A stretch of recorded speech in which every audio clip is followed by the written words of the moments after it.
Une fois encore, bonjour mes très chers élèves de la classe de 3e. Aujourd'hui, nous allons voir une autre vidéo sur les alcanes en ce qui concerne la combustion incomplète. La combustion incomplète des alcanes. Eh bien, on a déjà rappelé ce que c'est qu'une combustion. C'est tout simplement une réaction chimique au cours de laquelle un des réactifs est le dioxygène. Maintenant, voyons en ce qui concerne les alcanes, qu'en est-il pour les réactifs? Les réactifs, c'est un alcane et le dioxygène. Qu'on va mettre en présence, après avoir équilibré, on peut avoir plusieurs molécules. Et comme produit, nous aurons un gaz très toxique qu'on appelle le monoxyde de carbone, dont la formule est CO, et toujours de l'eau. Alors voyons un premier exemple avec le méthane. Bien, nous avons du CH4. Eh bien, nous avons déjà expliqué dans une vidéo comment on équilibre cela. On va rapidement rappeler cela. Bien, nous avons mis ce 1 ici à titre indicatif. Vous n'avez pas besoin de mettre 1 là. C'est simplement pour qu'on comprenne que ce 1 là signifie qu'on a un atome de carbone au départ. Il faut qu'à l'arrivée, on en ait également un. C'est-à-dire un carbone au réactif, un carbone au produit.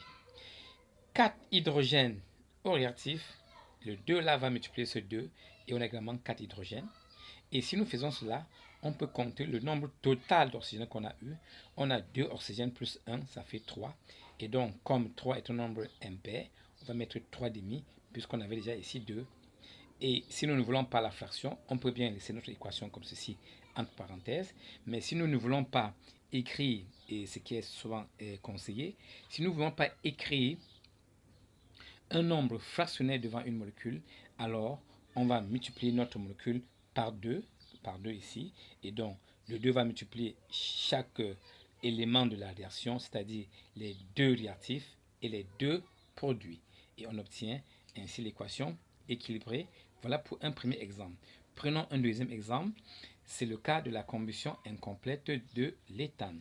Là, on va toujours avoir comme réactif C2H6 qui est le nom de l'éthane et le dioxygène puisque c'est la combustion.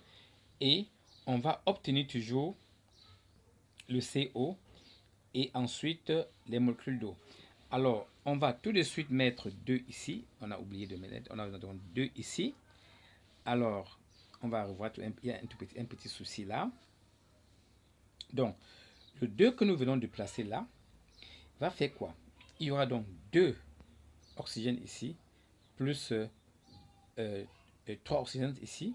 Donc, nous avons ici 2 oxygènes. Et là, nous avons combien d'oxygène? Nous en avons 3. Ça fait 5.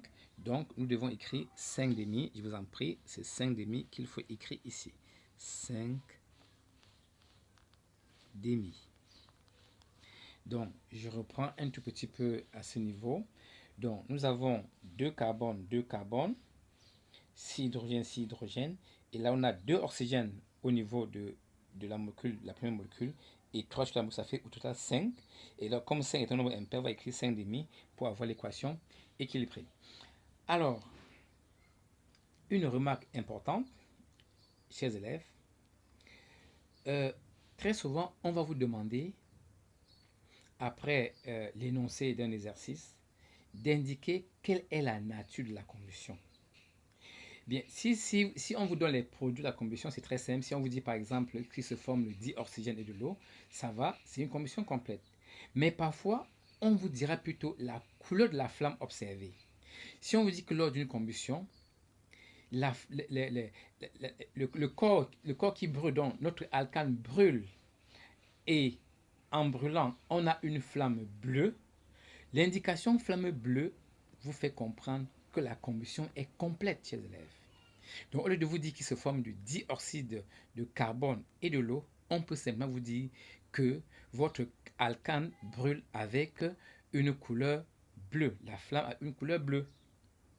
Ou plutôt simplement que la flamme a une couleur orange. De toute façon, si on vous dit la flamme a une couleur bleue, c'est suffisant. Vous comprendrez que la combustion est complète.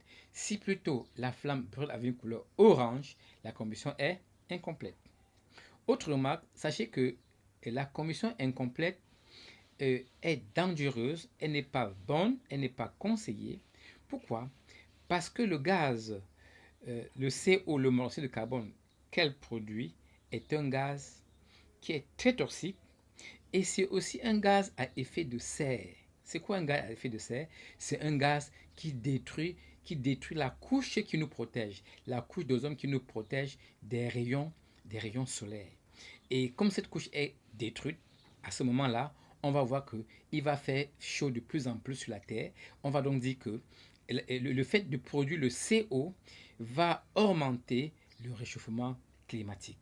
Donc, voilà l'inconvénient de la combustion incomplète des alcanes parce qu'il va se former le monoxyde de carbone qui est un gaz qui est un gaz à effet de serre, c'est-à-dire que c'est un gaz qui détruit notre couche d'ozone, la couche là qui nous protège des rayons solaires. Et à ce moment-là, si nous faisons des réactions tout le temps où nous avons le monoxyde de carbone, à ce moment-là, il y aura augmentation du réchauffement climatique et c'est un danger pour nous, les humains. Merci pour votre attention et à la prochaine.